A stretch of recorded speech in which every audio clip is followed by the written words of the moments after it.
शमन ज्ञातपुत्र, अप्रतिबद्ध विहारी, प्रबुद्ध प्रज्ञा के धारक, पुरुषोत्तम, परम पिता परमात्मा, प्रभु महावीर स्वामी के चरणों में हृदय के असीम भावों में जो भाव विनय के शिखर पर है अर्पित करती हूँ, समर्पित करती हूँ।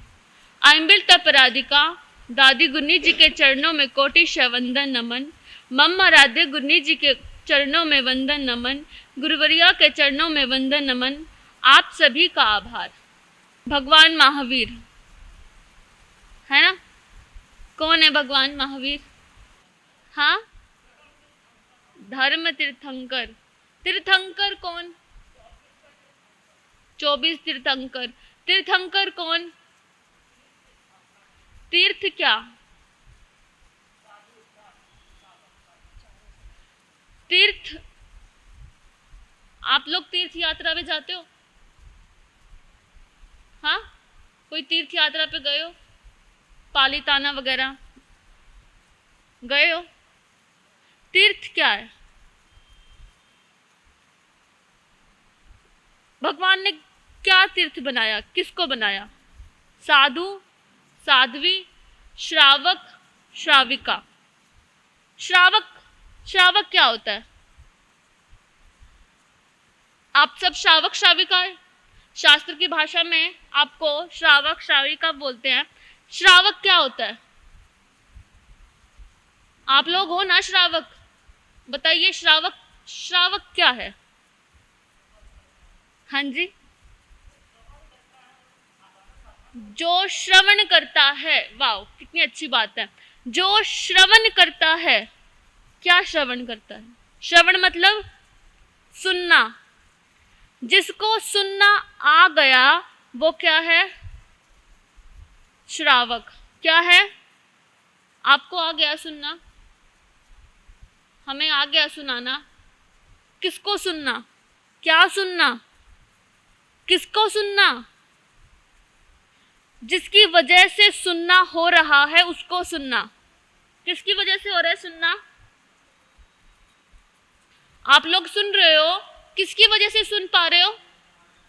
हाँ जी, ठीक है। मेरी वजह से क्या? आपके शरीर में कान है। आत्मा की वजह से। आत्मा क्या? एक शक्ति, एक ऊर्जा। उस शक्ति की वजह से आप तो सुन लिया आपने। सुना कभी उसको? जिसकी वजह से सुनना हो रहा है, क्या कभी उसको सुन पाए? उत्तराध्ययन कहते हैं भगवान की अंतिम देशना। भगवान का जब निर्वाण होने वाला था उस समय में जो वाणी निकली उसको क्या कहा गया? उत्तर अध्ययन। क्या कहा गया? उत्तराध्ययन। देखो ना कितना गजब हुआ होगा। हम सबके समक्ष भगवान बैठे हैं।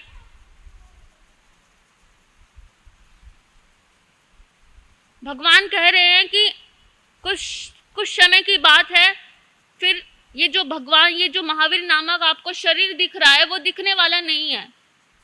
और उस समय में वो जो वाणी कह रहे हैं, वो वाणी का जो श्रवण कर रहे हैं, वो श्रावक उस समय कैसे रहे होंगे?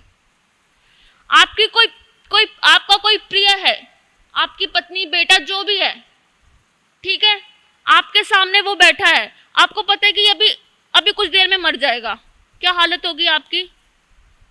आपको जो सबसे प्रिय है, आपको पता है कि उसका शरीर अभी दिखेगा नहीं, चला जाएगा।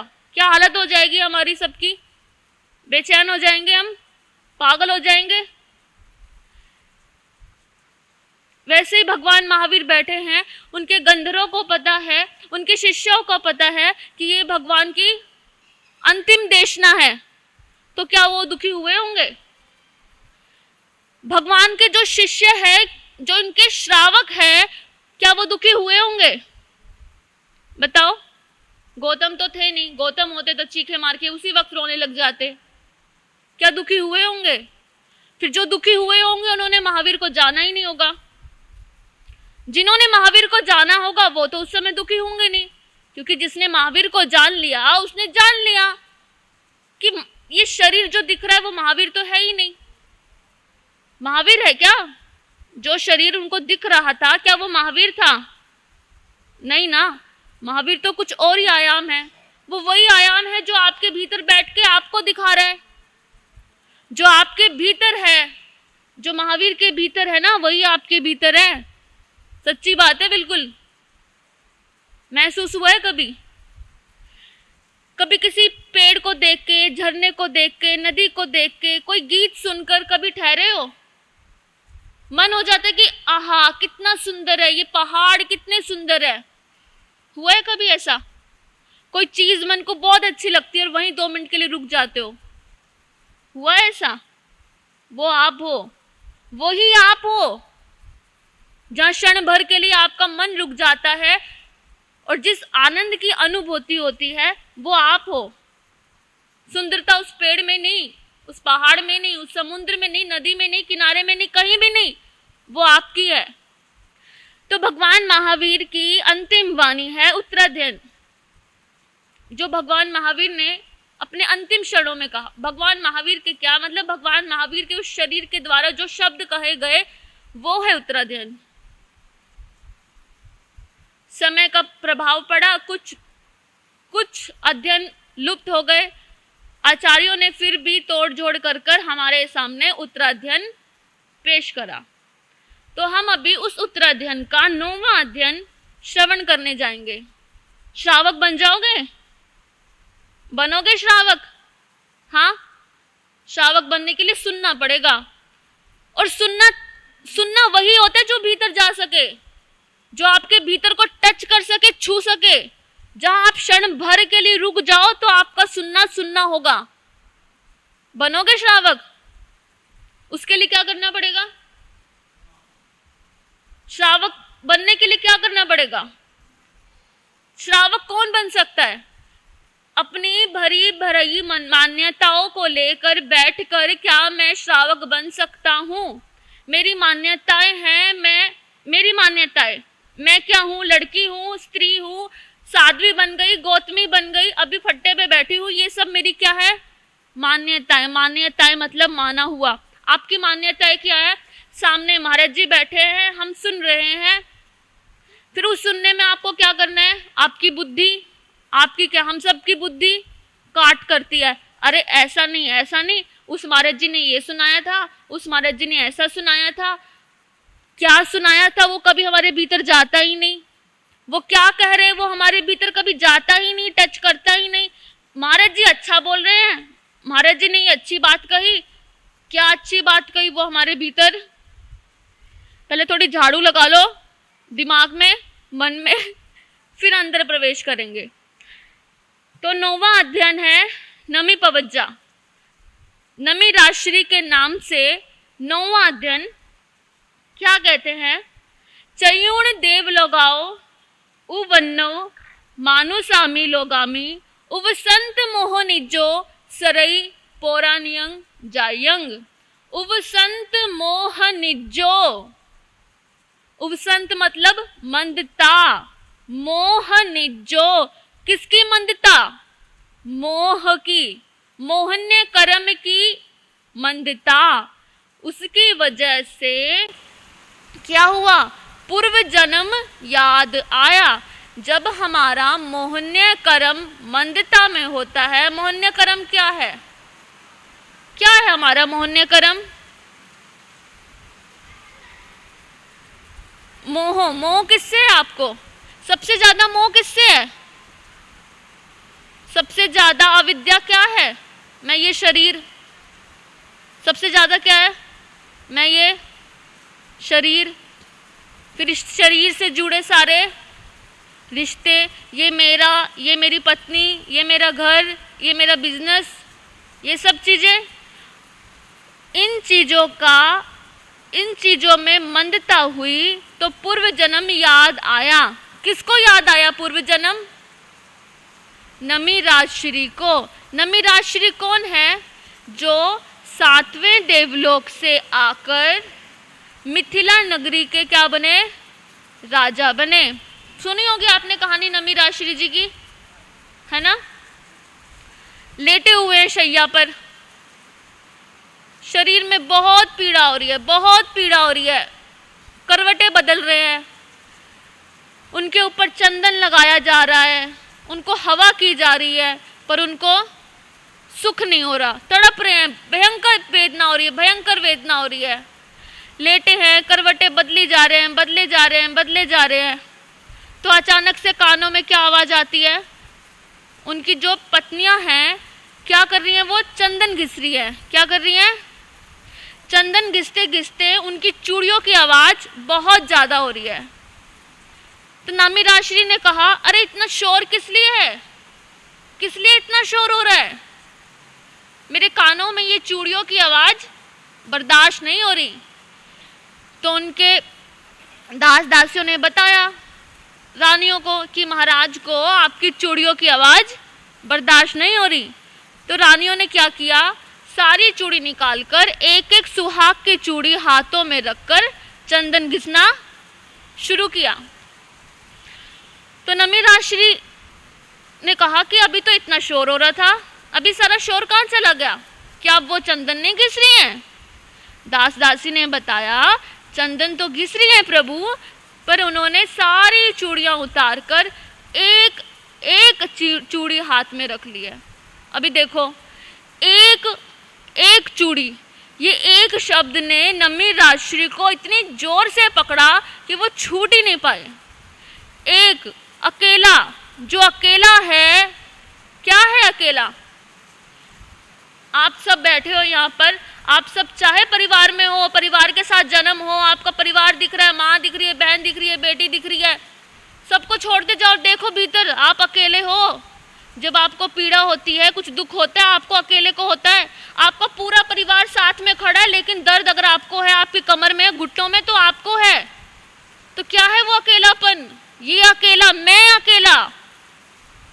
ये जो सब दिख रहा है, ये जो सारी अविद्या दिख रही है, मैंने ही बनाई है, मेरे से बनाई है। मैं, मेरा, मेरा परिवार, मेरे बेटे, मेरा सब। देखो, किसी दुख में, किसी पीड़ा में कोई नहीं होता साथ।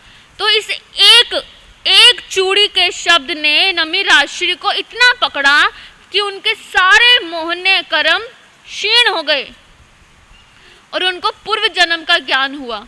और पूर्व जन्म का ज्ञान होकर वो क्या कहते हैं? आप अकेला अवतरे, मरे अकेला होए। आप अकेला अवतरे, अकेले ही जन्म होता है, मरे अकेला होए। और जब मरना पड़ता है तो भी खुद ही मरते हैं। या कबू या जीव को साथी सगाना कोई। आपको तो हम सब ये बात कितनी बार बता चुके हैं, खुद भी सुन चुके हैं। अकेले आए हो, अकेले जाना है, कोई नहीं है, जीना है, एक दिन मर जाना है। सुनते सुनते सुनते सुनते यहाँ श्रवण करो, अब बनने की बारी आई है श्रावक। सुन तो बहुत बार लिया, कभी खलबली मचती है अंदर, होता है कुछ।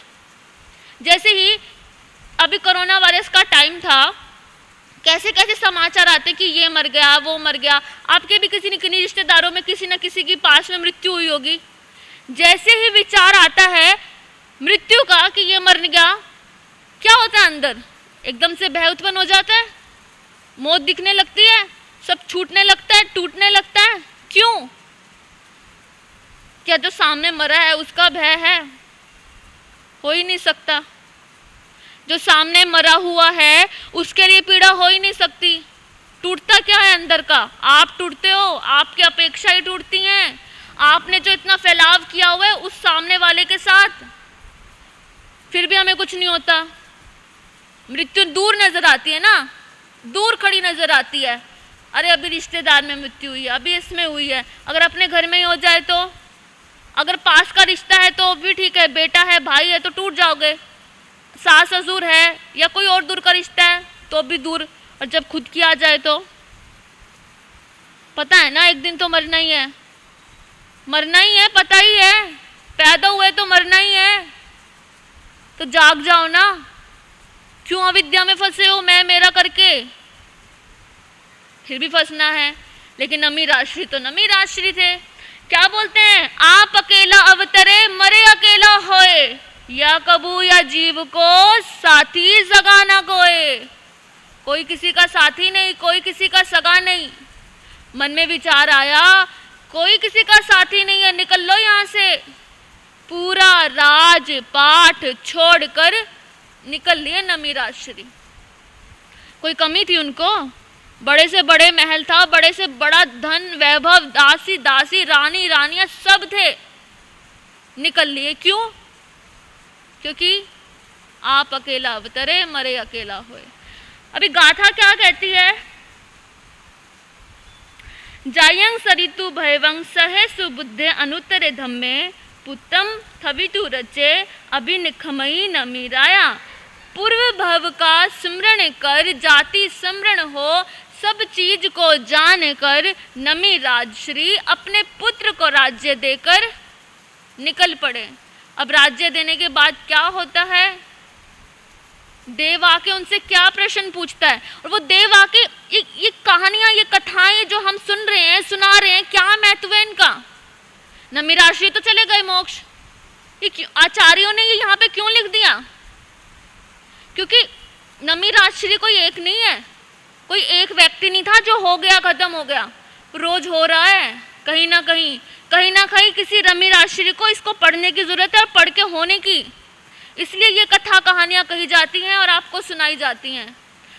तो देव आकर उनसे क्या प्रश्न पूछता है, आप सब आइएगा, सुनिएगा इन्हीं शब्दों के साथ। ओम शांति और बहुत बहुत धन्यवाद आप सबका।